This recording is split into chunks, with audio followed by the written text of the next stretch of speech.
Alright, folks, tonight we're diving headfirst into the gloriously disgusting world of medieval jobs, where your occupation said less about career aspirations and more about your likelihood of dying from plague or third-degree burns. Before you get too comfortable in your modern chair, with its ergonomic support and lack of fleas, hit that like button and subscribe, but only if you genuinely enjoy watching me unpack historical nightmares. Drop a comment about where you're watching from and what time it is there. I always get a kick out of seeing our global community of history masochists. Now dim those lights. Maybe turn on a fan for some white noise, medieval ambience not included, and let's take this miserable journey together. Imagine you're born in medieval England with modest career ambitions. Knighthood? Too stabby. Monkhood? Too quiet. So you take the path of least resistance and become a gong farmer. And no, gong here doesn't refer to musical instruments. It's medieval slang for human excrement. Your glorious job? Removing said waste from latrines, cesspits, and anywhere else medieval folks relieve themselves after meals of turnips and regret. You worked night shifts, not for mystery, but because your stench was so offensive that townsfolk preferred pretending you didn't exist during daylight hours. Your toolkit? A shovel, a bucket, and whatever scraps of dignity hadn't dissolved yet. You descend into pits, sometimes waist deep or deeper, depending on how productive the town had been. The good news? Gong farmers earned better than carpenters or thatchers. The bad news? Every coin was earned while marinating in centuries of collective shame. Safety regulations? Please. Cesspits collapsed. Methane explosions happened. Historical records show gong farmers passing out from fumes and drowning in waste, earning history's worst obituary. Your equipment? A wooden bucket, long-handled scoop, maybe a donkey for hauling waste, not companionship. The product got dumped in designated areas or used as fertilizer, because nothing says organic farming like medieval bowel movements. Socially, you were avoided like the plague, which you probably carried. No banquet invitations, though you might bond with fellow night soil collectors over who had the worst shift. The smell? You never got used to it. You just stopped complaining until it became your defining personality trait. So while gong farmers didn't wield swords or wear fancy hats, they prevented medieval cities from drowning in their own digestive aftermath. Unsung sanitation heroes, one bucket of human waste at a time. And if that sounds bad, buckle up. It gets worse. Maybe urban sewage isn't your scene. You prefer nature? Congratulations, you're now a leech collector, wading through bogs as human bait. Your job? Stand still in ponds until bloodsuckers attach to your bare legs, then yank them off into jars. Repeat until lightheaded from blood loss. This wasn't some niche gig. Medieval medicine loved bloodletting, making leeches as essential as modern-day antibiotics, and about as scientific. No protective gear here, just bare legs and poor life choices. The lucky wore skirts. The unlucky came home with leeches still feasting under their knees. Hazards included tetanus, infections, and judgmental geese. Payment: pennies per dozen leeches, or maybe some food. Mostly you got the privilege of contributing to medieval malpractice. Bright side? No robbery risks. Nobody wanted to get close enough to mug you. Tried human waste and parasite farming? Next stop, plague burier. When the Black Death hit, you became a walking biohazard with 3 tools: a shovel, strong stomach, and death wish. Protective gear meant a vinegar-soaked rag if you were fancy, garlic if you were superstitious. You'd dig mass graves for entire families. Sometimes no coffins, just cloth-wrapped bundles with the occasional confused chicken thrown in for good luck. No gratitude here. People fled at your approach. You were bad luck, bad smell, and probably contagious. The work never stopped. No weekends, no holidays. Every day was a gamble where the house always won. Payment: maybe some coins or stale bread if the town felt generous. Mostly you got to keep existing until you didn't. Now for something cleaner. Welcome to textile production. As a fuller, you ensured wool tunics didn't feel like cacti by stomping cloth soaked in human urine. Raw wool needed softening via ammonia, found in stale pea, and your feet were medieval's washing machines. You'd spend hours knee-deep in vats of fermented bodily fluids like a deranged winemaker. The stench? Legendary. Fuller workshops got exiled from towns because nobody wanted that smell in their airspace.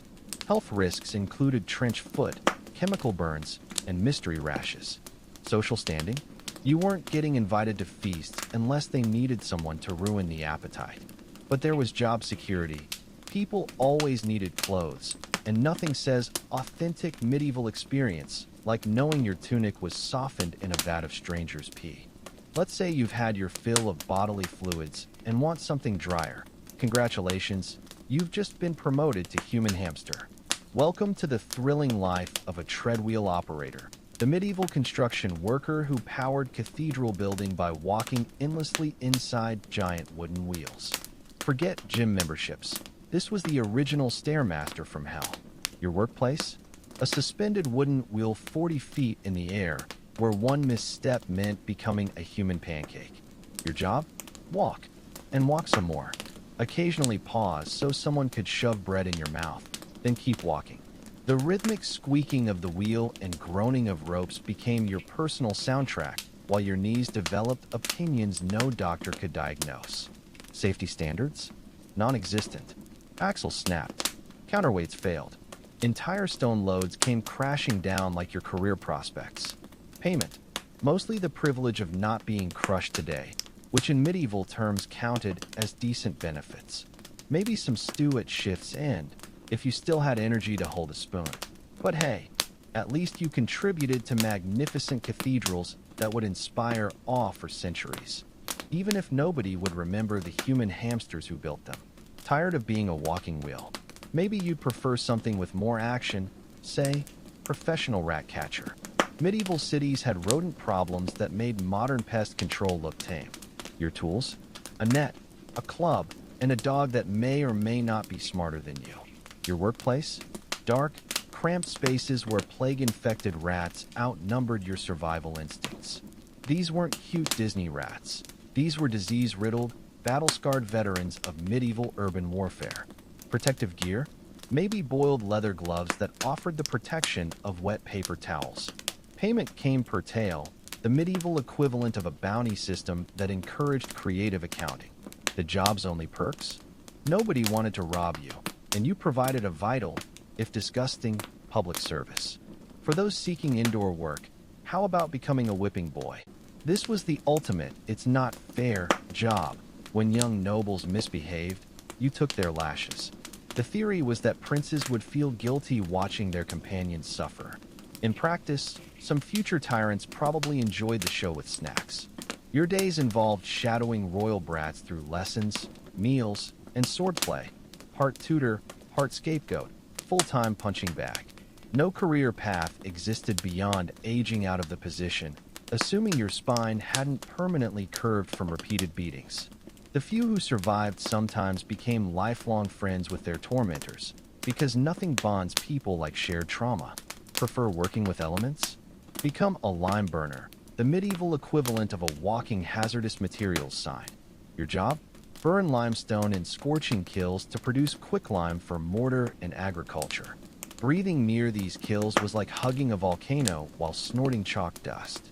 The fumes ate your lungs, the dust coated everything, and rain could make the quicklime hiss and burn through your skin. Social life? Non-existent. You smelled like a chemical fire and coughed like a dying engine. But your work built foundations, literally. Though each shift brought you closer to becoming a human pile of dust, at least you weren't stomping in urine anymore. Progress. For the entrepreneurial types, grave robbing, resurrectionism, offered flexible hours and minimal supervision. When medical schools needed cadavers, but churches frowned on dissection, you became the middleman. Your nights involved quietly digging up fresh graves and delivering bodies to anatomy lectures, all while avoiding guards, angry families, and the occasional booby-trapped coffin. Payment was decent for zero qualifications, more than peasants earned in months. Risks included imprisonment, mob justice, and the creeping realization that you'd become part of the supply chain for both science and your own nightmares. At the pinnacle of disgusting royal jobs stood the groom of the stool, the king's personal bathroom attendant. Your sacred duty? Assist with royal bowel movements and subsequent wiping. This wasn't some joke position. It went to trusted nobles who achieved unprecedented intimacy with the monarch. You controlled access during the king's most vulnerable moments, managed his wardrobe, and sometimes advised on policy. The job required discretion, loyalty, and an iron stomach. Payment included luxury living and occasional land grants, all for being indispensable in the royal bathroom. Just try bragging about it at parties. Medieval cooks had it rough too. Forget Michelin stars. Your goal was serving food that didn't actively poison anyone. Your ingredients? The least rotten options available. Your recipes? Vague instructions like boil meat and pray. Noble kitchens demanded elaborate dishes where spices masked the taste of borderline edible meat. Feast days were nightmares. Hundreds of guests. Dozens of dishes prepared in chaotic kitchens where dogs licked the floors and scullery boys mysteriously disappeared. You crafted edible sculptures while boiling 50 cabbages, knowing any mistake could land you in the stocks. Burns, cuts, and food poisoning came standard, but at least you weren't the guy tasting the king's food for poison. In medieval Europe, salvation wasn't just found in church pews. It was earned through blistered feet and aching backs. Welcome to the world of pilgrimage, where devout or desperate souls trekked hundreds of miles to holy sites, proving their faith one agonizing step at a time. This wasn't spiritual tourism. It was endurance testing with eternal consequences. The church sold pilgrimages like celestial get-out-of-jail-free cards. Committed adultery? Walked to Santiago. Lied to a priest? Try Canterbury. Murdered someone? Better start marching toward Jerusalem and don't stop until your knees give out. But motivations varied. Some sought healing, others gratitude, and not a few just wanted an excuse to escape their village without being labeled a heretic. For women, pilgrimage offered rare freedom to travel without male escorts. Knights used it as repentance for battlefield sins, or to show off their new embroidered cloaks. Peasants sometimes sent family representatives, spiritual outsourcing at its finest. Whatever the reason, taking the pilgrim's vow transformed you instantly. That scallop shell pinned to your hat. That was your medieval "be kind to me" badge granting access to monastery floors and questionable stew. The journey began with blessings and basic gear. A staff, part walking aid, part wolf deterrent. A satchel, medieval fanny pack, and knee-high determination. Footwear ranged from sturdy sandals to basically just leather socks, guaranteeing blisters within the first 5 miles. Wealthier pilgrims might ride horses or don fancy hats, but the truly devout walked barefoot because nothing says, "I'm sorry," like bloody footprints on Roman roads. Routes spiderwebbed across Europe like divine arteries. The Camino de Santiago drew crowds to Spain, while Rome and Jerusalem remained the ultimate destinations. Along these paths sprung up the original tourist traps, shady relic vendors selling authentic saint bones, 3 for a penny, taverns watering down ale, and suspiciously convenient miracle cures. Church authorities tried regulating the chaos, but when has that ever worked? Pilgrims developed their own road culture. Songs, shared warnings about bandit hotspots, and a universal understanding that whoever snored loudest would sleep outside the barn. Nights were spent in monastery dormitories, think youth hostels with more Latin chanting, or under stars when accommodations were full. Read, the abbot didn't like your face. Dangers lurked everywhere, wolves in forests, thieves in mountain passes, and the ever-present risk of drinking bad water. Some pilgrims vanished entirely, becoming cautionary tales told around campfires. Old Thomas took a shortcut near Marseille, never saw his hat again. Others fell victim to scams, fake monks offering special blessings for coin, or beautiful strangers who relieved travelers of their purses after intimate negotiations. Yet amid the blisters and bedbugs, genuine transformations happened. The shared struggle broke down social barriers. Nobles helped peasants forge streams. Merchants shared food with beggars. Temporary communities formed, bound by blistered feet rather than birthright. For many, The real miracle wasn't at the destination, but in these fleeting moments of human connection along the way. Let's talk about the medieval equivalent of a food court disaster, the Great Famine of 1315 to 1317, where Europe's weather decided to play the ultimate prank on humanity. Imagine 2 straight years of non-stop rain turning fertile fields into swamps, crops rotting before harvest, and entire villages slowly realizing they were starring in a real-life horror show called When Dinner Disappears. This wasn't just bad weather, it was climate change's medieval debut performance. The rain started in spring 1315 and kept going like an overzealous house guest. Rivers burst their banks, roads became impassable mud slicks, and thatched roofs developed permanent leaks. Farmers watched helplessly as wheat stalks turned black with fungus, nature's way of flipping the bird to agricultural planning. By autumn, grain prices had skyrocketed faster than a catapulted cow. What little bread existed resembled gray sponges made with sawdust and desperation. The poor resorted to eating roots, tree bark, and family pets.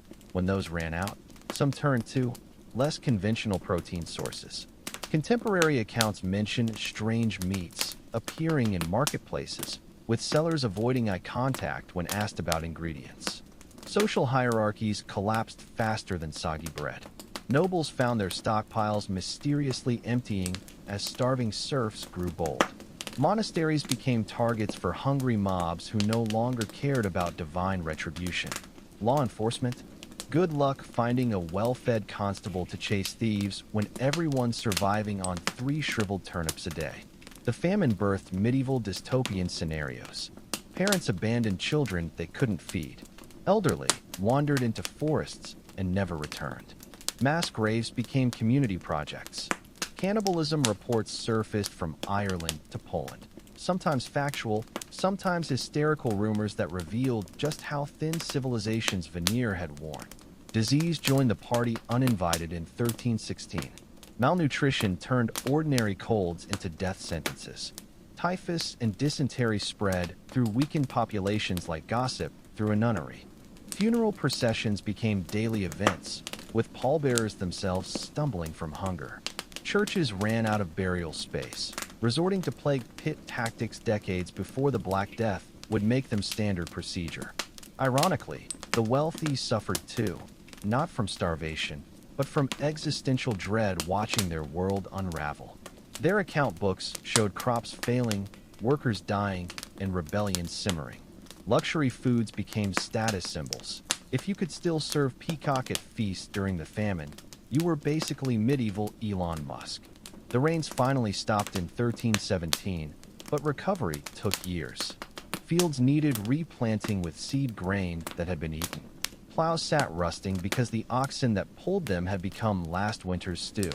An entire generation carried physical and mental scars, stunted growth from childhood malnutrition, or irrational hoarding behaviors that puzzled their grandchildren. Historians now recognize this as the prelude to the 14th century's parade of horrors. The Black Death, peasant revolts, and Hundred Years' War were all made worse by a population already weakened by the famine. The trauma reshaped European society in subtle ways. Land ownership patterns changed, feudal systems weakened, and a new appreciation emerged for food storage that would make doomsday preppers proud. Most hauntingly, the famine demonstrated how quickly prosperity could evaporate. One decade you're enjoying 3-course meals with spiced wine. The next you're debating whether your neighbor's cat looks plump enough to share. It became the medieval equivalent of that nightmare where you show up to an exam unprepared. Except the exam lasted 2 years, and the penalty for failure was death. Let's talk quarrymen, the medieval equivalent of professional rock fighters, where the rocks usually won. Your workplace? An open-air torture chamber where limestone, sandstone, and granite waited to break both your tools and your spirit. Your shift started before sunrise and ended only when your arms stopped responding to brain signals, like medieval OSHA violations made flesh. Your tools? Primitive hammers, chisels, and wedges that made modern power tools weep with pity. Technique involved hammering iron spikes into rock fissures until something cracked. a process requiring the same spot be hit approximately 10,000 times while your hearing bid farewell. For variety, you could pour cold water into heated cracks and hope thermodynamics didn't explode your face off. Safety measures? Squinting was your goggles. The dust coated your lungs, teeth, and lunch bread in equal measure. Cave-ins and falling slabs turned the worksite into a deadly game of geological Jenga. One wrong strike could trigger collapsing dominoes of screaming coworkers and awkward afterlife explanations. Your reward? A sore back, fewer teeth, and the knowledge that your stones might become part of a cathedral or a nobleman's outhouse. Poetic justice at its finest. For those who preferred cardio over brute strength, Wartime Messenger offered constant movement and fresh air, along with a side of mortal peril. You were the medieval equivalent of a USB stick, but with worse encryption and higher mortality rates. Your job? Carry vital military intel across enemy territory without getting stabbed, trampled, or mistaken for a spy. Speed was survival. You had to outrun horses, outwit bandits, and occasionally shout, "Don't kill me. I'm just the messenger," in multiple languages. Messages included battle orders, surrender demands, or awkward explanations about drunken reinforcements. If captured, torture awaited. If caught by your own side during uniform changes, instant hanging before you could explain. Weather didn't care about your mission. Storms, mud, and scorching sun tested your endurance while you kept scrolls dry. Because nothing says career failure like delivering ink soup to your commander. Some messengers delivered updates mid-battle, weaving between clashing armies to report flank collapses or lunch-seeking deserters. Payment reflected the risk. Decent if you were fast and lucky, non-existent if you were dead. Still, for all its dangers, the role had strange nobility. You were the fragile thread holding armies together, sprinting while others ducked. Blacksmiths enjoyed better PR. They were the rock stars of medieval industry, minus the groupies and drugs, probably. Your forge became a personal inferno hotter than a devil's armpit in August, filled with soot, sparks, and enough noise to scare off quiet contemplation. That rhythmic clang-clang-clang wasn't just work. It was your heavy metal symphony announcing breakfast to the entire village.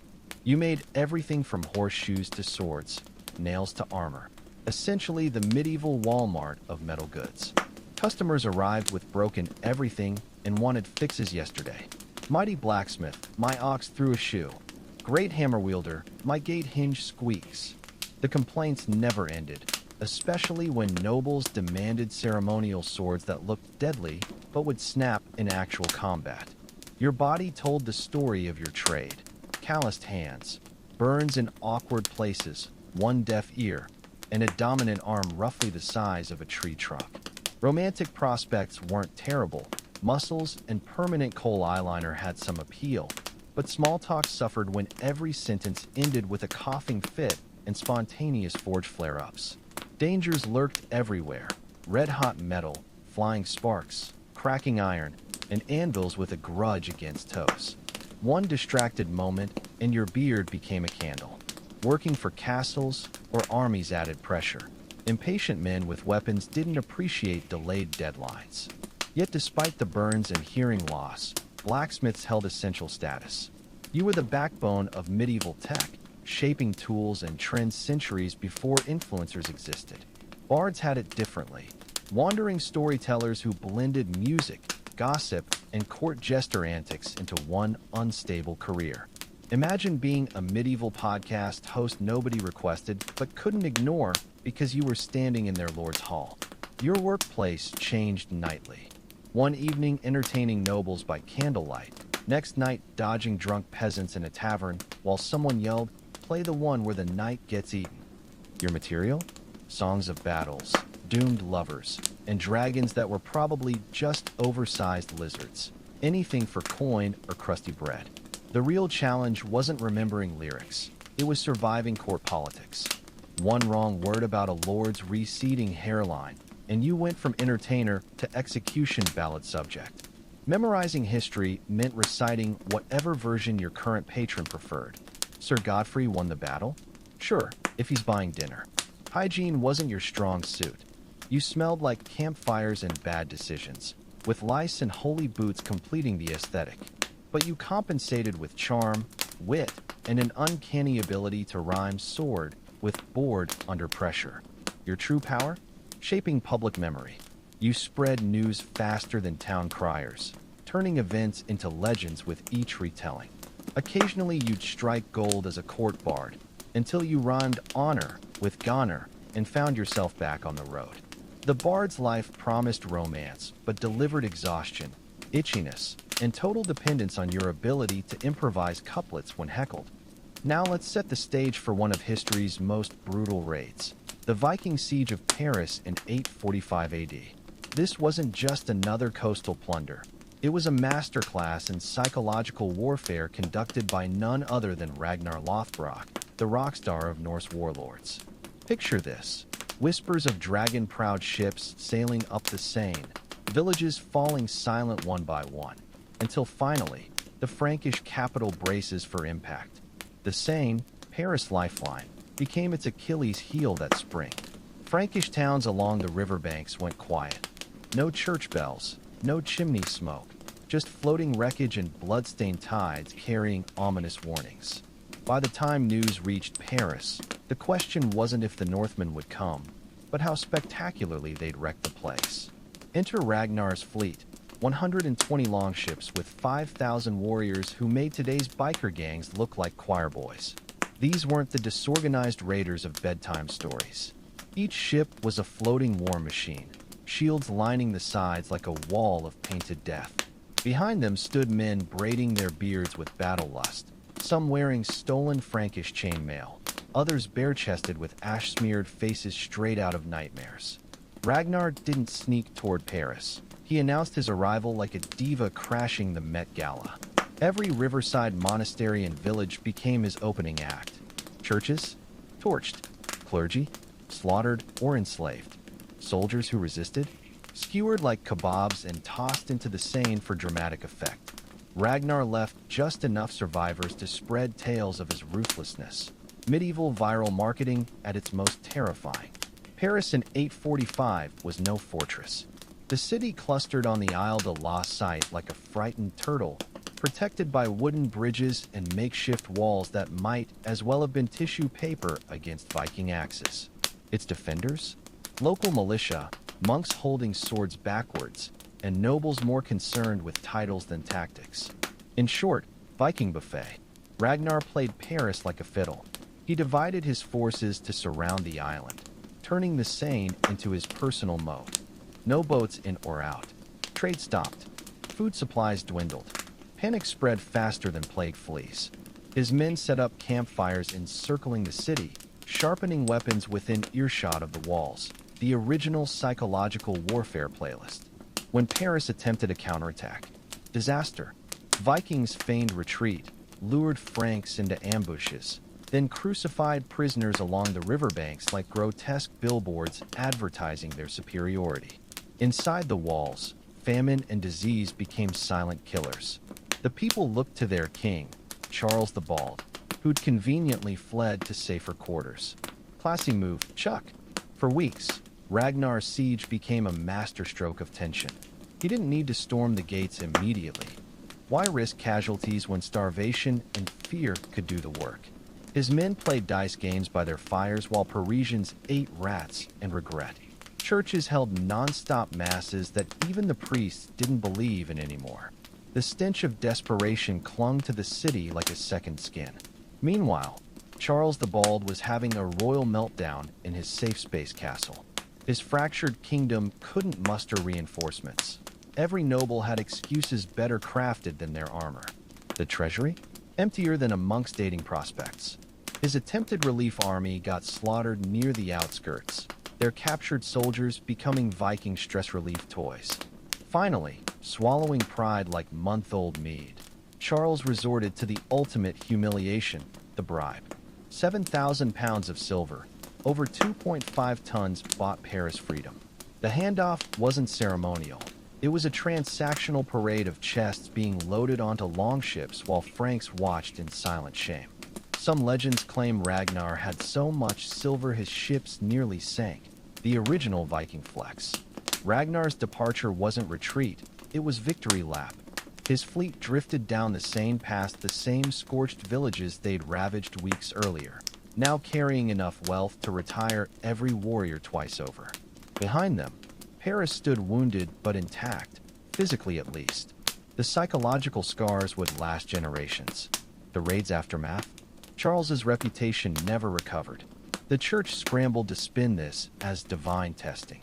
Nobles whispered behind hands about weak leadership. And the people? They learned three enduring truths. Vikings could humiliate kings. Silver spoke louder than prayers. And next time, because there would be a next time, they'd better pray harder or pay faster. The Viking raid on Paris didn't end when Ragnar's ships disappeared downstream. It ignited a cultural shockwave that would reshape Europe for centuries. What began as a brutal shakedown evolved into a sophisticated business model that future Norse leaders would refine to perfection. Forget berserker rage. This was economic warfare with battle axes. Other Viking chieftains took notes like students at a masterclass. Suddenly, every river in Francia became a potential ATM. The Seine, the Loire, the Rhine, all lined with towns willing to pay protection money. Raiding seasons turned into annual events, like some macabre summer festival where the main attractions were pillaging and extortion. Ragnar had proven you didn't need to conquer cities to profit from them. Just make yourself terrifying enough and the silver would flow. Monasteries responded by burying relics faster than squirrels hiding nuts. Towns stockpiled coins not for trade, but as Viking appeasement funds. The Frankish defense strategy? A shaky combination of half-built fortifications and increasingly desperate prayers. Meanwhile, Viking operations became more organized. Winter camps evolved into permanent settlements, then fortresses, then entire regions like Normandy, literally Northmen's land. Back in Scandinavia, Ragnar's legend grew taller than his tallest sail. Songs painted him as Odin's favorite grandson, equal parts cunning strategist and ruthless warrior. Some tales claimed he later died laughing in a pit of snakes, the original go-out-in-style move.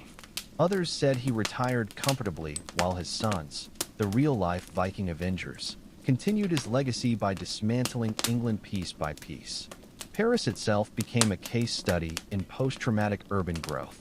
The city that barely survived 845 would eventually build proper walls, towers, and bridges, not for beauty, but pure survival instinct. River traffic monitoring began in earnest, creating early customs controls. Even the monarchy eventually got its act together, reforming military structures that would eventually help birth the Capetian dynasty.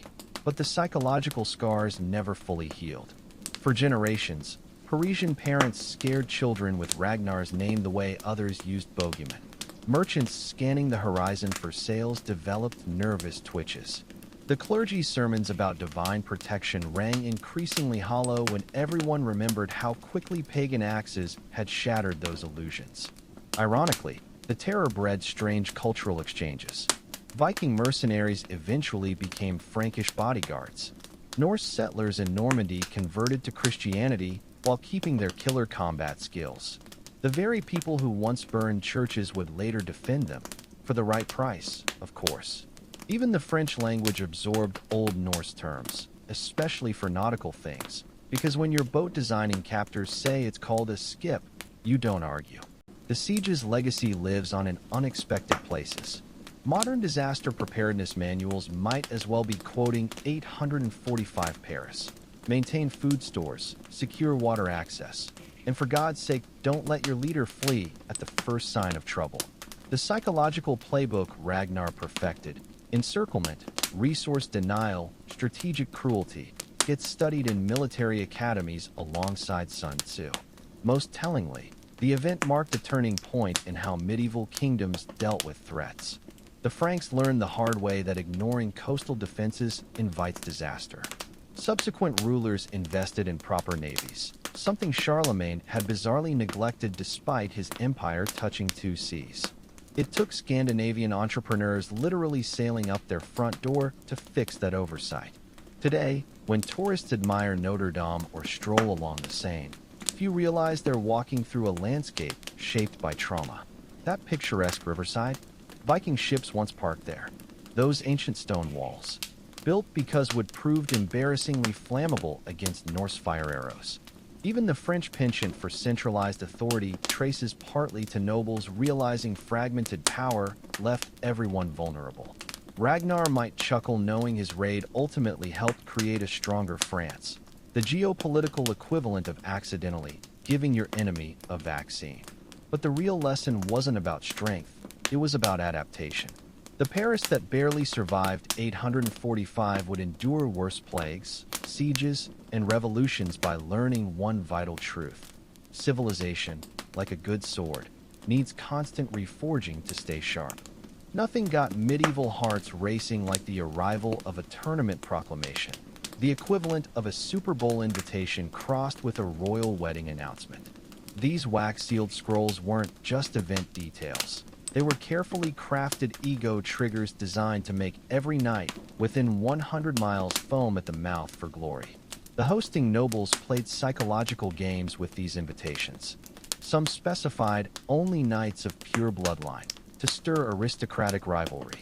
Others promised extravagant prizes, golden spurs, jeweled swords, or the ultimate flex, a victorious knight's likeness carved into the castle walls. The most cunning hosts would accidentally let slip that a certain knight's arch-rival had already accepted, ensuring instant RSVPs fueled by testosterone and spite. Preparation became an arms race of medieval proportions. Armorers worked overtime creating custom suits with intricate engravings, the equivalent of pimping your ride before a street race. Horses underwent training so intense it would make Olympic equestrians blush. Tailors invented new fashions overnight, stitching silk surcoats with family crests so bright they could guide ships at night. Wealthy knights arrived with entourages resembling small armies, squires, grooms, armor polishers, even personal bards to compose victory ballads in advance. Their campsites became temporary palaces with silk pavilions, imported rugs, and if rumors were true, secret stashes of performance-enhancing medieval tonics, mostly just alcohol with suspicious herbs. The common folk went equally wild. Tournament towns transformed into medieval Coachellas, with streets jammed by food stalls, souvenir sellers, and pickpockets working overtime. Ale flowed from temporary taps installed in castle walls. Enterprising prostitutes offered luck charms for nervous competitors. Even the church got in on the action, selling discounted indulgences for tournament-related sins, which covered approximately everything. Heralds worked harder than modern PR teams, circulating exaggerated backstories about competitors. Sir Reginald once killed 3 men before breakfast. He tripped over a cooking pot during a tavern brawl. Lady Eleanor's favor guarantees victory. She'd given handkerchiefs to 6 different knights. The hype machine reached such absurd levels that when 2 knights actually died in a pre-tournament practice joust, organizers quietly rebranded it as special entertainment. Security was tighter than a nun's wimple. Guards confiscated everything from concealed daggers to love potions. Blacklisted knights tried sneaking in disguised as minstrels. The loot skills usually gave them away. One chronicle mentions a competitor who smuggled himself inside a giant fake horse head, medieval equivalent of mascot infiltration. The opening procession put modern red carpets to shame. Knights entered in carefully staged order, youngest first, veterans last, each trying to outdo the previous with increasingly elaborate displays. Some rode warhorses covered in silvered armor that blinded spectators. Others had squires throw rose petals that inevitably made the next knight's horse slip. One show-off arrived with a caged lion that later escaped into the royal kitchens. The resulting chaos was officially deemed not chivalrous. Oath-taking ceremonies dripped with performative drama. Knights swore on everything from family swords to fragments of the true cross, conveniently available for purchase at the relic stall. Some added personal vows. I shall wear no armor unless my lady ties it on. Hue-eye-rolling squires. The most outrageous pledges became drinking game material in taverns for years afterward. When the actual competitions began, the line between sport and warfare blurred dangerously. Jousting matches saw accidental lance strikes to unarmored legs. Melees degenerated into grudge matches with entire teams ganging up on personal enemies. The infamous 1241 tournament at Neuss ended with 30 knights hospitalized and one duke's mustache mysteriously set on fire. The tournament's main events turned violence into high art, beginning with the joust, medieval society's most glamorized near-death experience. Picture two armored men charging at each other on 1,500-pound warhorses, wooden lances aimed with lethal precision. The original extreme sport where the X Games medal was not dying horribly. The tilt yard became a stage for brutal ballet. Knights spent hours adjusting their stances.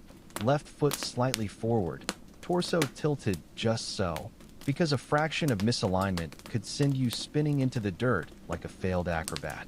Their customized armor developed specialized grooves to cradle lances, while helmets featured reinforced nose guards after one too many facial rearrangements. Horses were the unsung, and often terrified, stars, charging at full speed toward another armored behemoth went against every equine instinct. Smart mounts learned to veer slightly at the last second, sparing their riders' spines. The dumb ones? Let's just say many a knight's career ended with, and then his horse decided to make friends mid-tilt. Impact physics defied belief. When two lances struck simultaneously, the force could exceed 1,000 pounds per square inch, enough to crack ribs through steel plating. The iconic splintering lance wasn't just dramatic effect, it was physics saying, that's enough energy to kill someone today. Tournament organizers gradually thickened armor at key impact zones, creating the medieval equivalent of crumple zones. Judging controversies made modern Olympics look tame. Heralds debated whether a strike counted if it glanced off the helmet's decorative wings. Was a hit valid if the opponent sneezed during approach? Bribes flowed like cheap wine, with one 14th century knight allegedly paying the equivalent of a castle's ransom to have his near miss recorded as a direct hit. The melee was where rules went to die. What began as simulated battlefield tactics devolved into glorified gang warfare. Teams developed secret signals. Scratching one's helmet meant flank the guy in blue, while adjusting a gauntlet signaled everyone pile on the count's nephew. Weapons were theoretically blunted, but when swung with sufficient malice, even foam maces could concuss. Innovative cheating reached art form status. Some knights greased their armor to deflect blows, until everyone slipped trying to grapple them. Others used hollowed-out shields filled with sand that would spill out dramatically at first strike, the medieval version of soccer players faking injuries. The most infamous case involved a knight who smuggled a small crossbow into the melee, later claiming it was part of my heraldry. Medical care was experimental. Tournaments employed bone setters, whose primary qualification was owning strong hands and weak morals. Concussions were treated with leeches applied to the ears to drain bad humors, while broken limbs got splinted with whatever wood was handy, once including a priceless loot from the minstrel gallery. Alcohol served as anesthetic, antiseptic, and emotional support. Spectator culture rivaled modern sports hooliganism. Noble ladies bet jeweled girdles on favorites, while peasants pooled coppers in elaborate betting rings. Food vendors hawked meat pies stamped with knights' crests, until someone realized the venison tasted suspiciously like the missing tournament ponies. Drunken brawls broke out among supporters, often requiring competing knights to pause their combat and break up fights in the stands. The church's disapproval only fueled the frenzy. Priests thundered about vanity and violence from pulpits, right before sneaking off to place bets with the other clergy. One bishop famously excused his attendance by claiming he was studying moral decay, though his detailed wagering records suggested more interest in odds than ethics. By tournament's end, the field resembled a post-apocalyptic landscape. Shattered lances like fallen trees, discarded armor pieces gleaming dully in the mud, and at least one knight always sitting dazed in a puddle wondering where his horse had gone. The survivors limped to banquets where they retold their exploits with escalating grandeur, while physicians quietly slipped unconscious competitors out back doors. As tournaments evolved from military exercises to pure spectacle, they became medieval society's most paradoxical tradition, simultaneously celebrating and satirizing the very ideals of knighthood they were meant to uphold. By the 15th century, these events had transformed into something closer to performance art, where the line between warrior and actor blurred like a drunkard's vision after too much mead. The armor itself told the story of this transformation. Early tournament suits were practical battlefield gear with extra reinforcement. Later versions became walking works of art, etched with biblical scenes, inlaid with gold, or shaped into grotesque visages that made wearers resemble mythological creatures. One 1440s German suit featured tiny silver bells that tinkled with every movement, the medieval equivalent of a WWE entrance theme. Jousting rules grew increasingly elaborate to maximize drama. The tilt barrier was introduced not just for safety, but to ensure more spectacular collisions. Scoring systems rewarded flair as much as accuracy. A strike delivered while standing in the stirrups earned bonus points. Some tournaments introduced challenge weapons, like hollow lances filled with flower petals that burst on impact, because nothing said chivalry like being showered with roses after getting punted off your horse. Kings began using tournaments as political theater.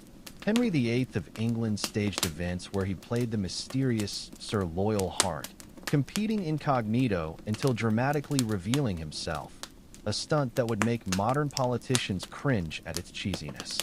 Other monarchs hosted dwarf justs or ladies' tournaments as comic relief between the real events, because even medieval audiences needed intermission entertainment. The costs became astronomical. A single tournament could bankrupt minor nobles trying to keep up with fashion. The 1468 Bruges tournament featured a replica golden tree that bloomed mechanical flowers during the opening parade. The special effects budget alone could have fed a city for months. Knights took out loans against future winnings, creating the original debt spiral for glory. Yet for all its excess, the tournament's core appeal remained unchanged, the primal thrill of controlled violence. When a young knight scored his first victory, the crowd's roar still echoed like thunder. When veterans clashed in the melee, their skill still commanded respect. The pageantry might have been silly, but the danger was always real, as Henry VIII learned when a 1536 jousting accident left him with chronic pain and possibly permanent brain damage. The tournament's decline came not from moral outrage, but from military irrelevance. As gunpowder reshaped warfare, the skills on display became as obsolete as the armor collecting dust in noble halls. The last true medieval tournament was probably the 1559 Field of Cloth of Gold, a spectacular but hollow event where two kings spent fortunes pretending the age of chivalry hadn't ended. Today's remnants live on in unexpected places. The NFL's Super Bowl halftime shows owe their spectacle to tournament pageantry. Fantasy conventions keep the imagery alive with foam lances and cardboard armor. Even corporate team-building exercises unconsciously echo the melee's chaotic camaraderie. The tournament taught us how to turn conflict into entertainment, for better or worse. Perhaps its most enduring legacy is the human capacity for finding joy in struggle. Those knights knew the risks: broken bones, debt, public humiliation, yet they still charged forward with lances lowered. Because sometimes, the point isn't winning or even surviving intact. Sometimes it's about the glorious moment when the trumpet sounds, the crowd holds its breath, and you become part of a story greater than yourself, even if that story ends with you face down in the mud.